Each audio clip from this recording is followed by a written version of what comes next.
Assalamualaikum warahmatullahi wabarakatuh. Hello, Miss. Good afternoon. How are you today?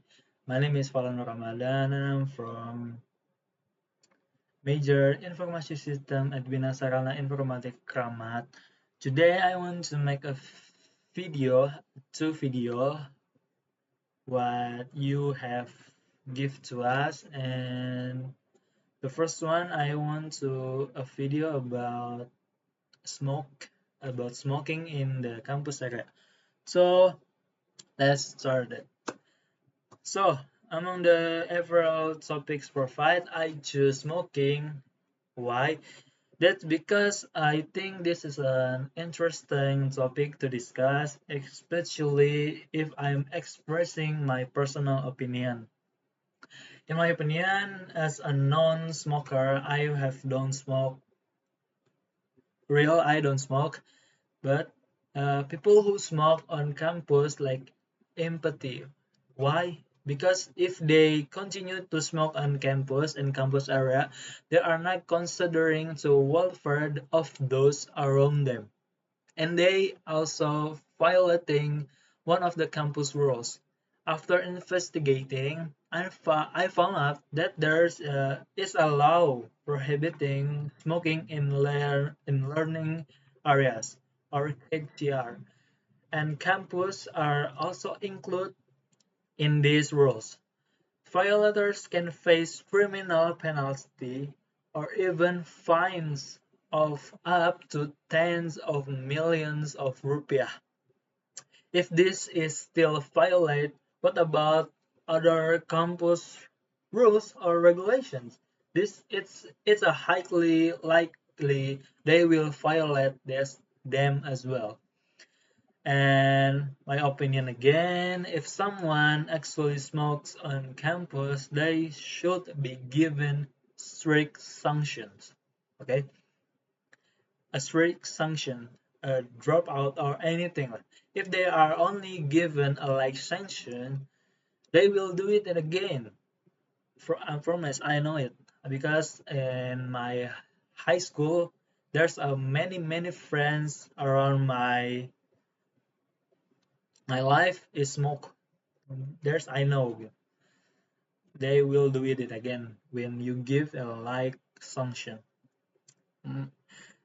And for my suggestion is that the campus should tighten the rules on smoking in area of campus. People who emit the secondhand smoke are truly annoying for most people. Trust me, miss. The smoke makes it difficult to breathe and can stain our clothes. Our clothes is stained because of the ash. Sometimes ash can even get on our eyes, which is actually extremely uncomfortable and hurts my eyes. So, miss, that's all my opinion about topic one, smoking on campus area, and I hope no one does do this in the air around campus at Bina Sarala Informatika. So the air of the campus we can breathe clean and comfortable. Thank you. Hello, miss. Back to me. This is a text number 2 for a sample present. So let's we started. This is my introduction, but I will done introduction in the first task. So I want to explain about simple present. What is simple present? Simple present is used to describe actions or situations that are common, usual, or generally true. Simple present tense is a tense used to describe regular, routine, or habitual events that occur every day. The simple present tense can also be used to indicate something that is happening right now, today, for this second, for now. And then there's is a function of the present tense. That's a for function. There's a general truth, habits, instruction, and fixed schedules. The first one is the general truth. General truth refers to general truth or absolute truth. Absolutely truth. This means things words truth is certain and generally known. Everybody knows about this. For example, is dolphins are mammal. This is a fact. This dolphins are one of the mammals in the oceans. And the second one is the ex-president of Indonesia is Prabowo Subianto. And the three is water freeze at 0 degrees. Next is there's a habits. Habits is a mean something or someone do continuously and consistently. It repeat every day. For example, my father goes to work every day. My sister goes to school every weekdays, and I drink milk every morning. That's a three example for habits. The third is instruction. Instruction is a meaning the same as an order of what someone should do. Just like instruction, or maybe you want to make a cake, you can follow the instruction. That's the meanings. For example, this is a follow this recipe to make a cake. You can follow this recipe to make a cake. That's the instruction. And number two is do not enter this room. You can enter this room because that the instruction for you not to enter this room. Number three is the cook the noodle for 3 minutes. Next, we are fixed schedule. Fixed schedules is a thing that are already scheduled or certain to happen. This function is perhaps a little similar to habits, but the difference is fixed schedules is not or don't do same the activity with our habits. Habits is doing activity repeatedly, and the fixed schedule is happens once in the schedules. For example, this is a Bruno Mars concert will be held on November 12th. And number two is the opera show starts at 8 p.m. And number three is meeting will be held this Friday. That's an example for fixed schedules. Alright, next there's a simple present tense, there's a subject, there's to be, and the complement. The subject is I, they, we, and this is a plural. And then he, she, it is a singular subject, sorry. Alright. Nominal sentence. Nominal sentence is a noun or it's a sentence that states an object such as a person's name, profession, place, or anything else that is considered an object. Therefore, the predicate is to be. There's a is, am, and are. There's a 4 patterns for nominal or noun.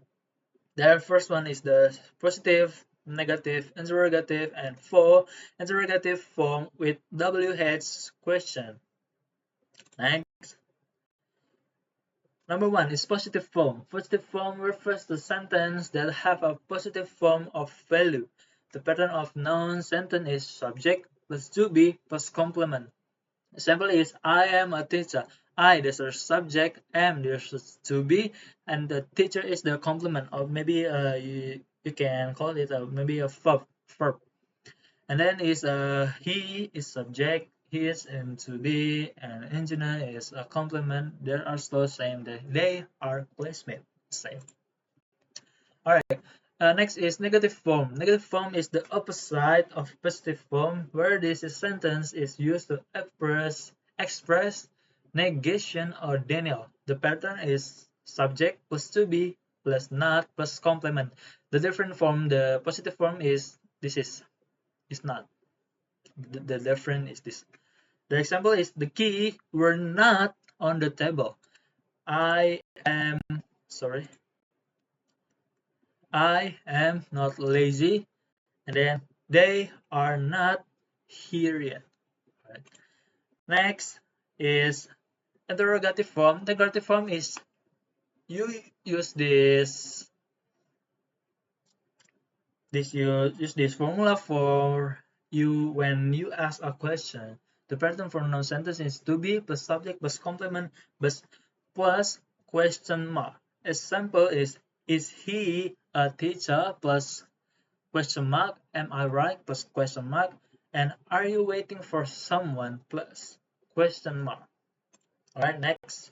The last is interrogative form with double-edged question. This interrogative form use a W question, word containing the letter WH. It's like who, where, why, what, and when. There are some examples for WH. For this form, the pattern is WH question plus to be plus subject plus question mark. This is simple. Who is this guy? Where am I? And why are you late? That's the example form, interrogative form with WH question. So that's all my presentation, miss, with task 1 and task 2. And thank you for watching this presentation, miss. And I'm sorry for my English, but because my English is for speaking, that's really bad. I'm sorry if you don't understand, but I hope you can understand what I'm saying in this presentation. Thank you, Miss. Wassalamualaikum warahmatullahi wabarakatuh. Good afternoon, Miss.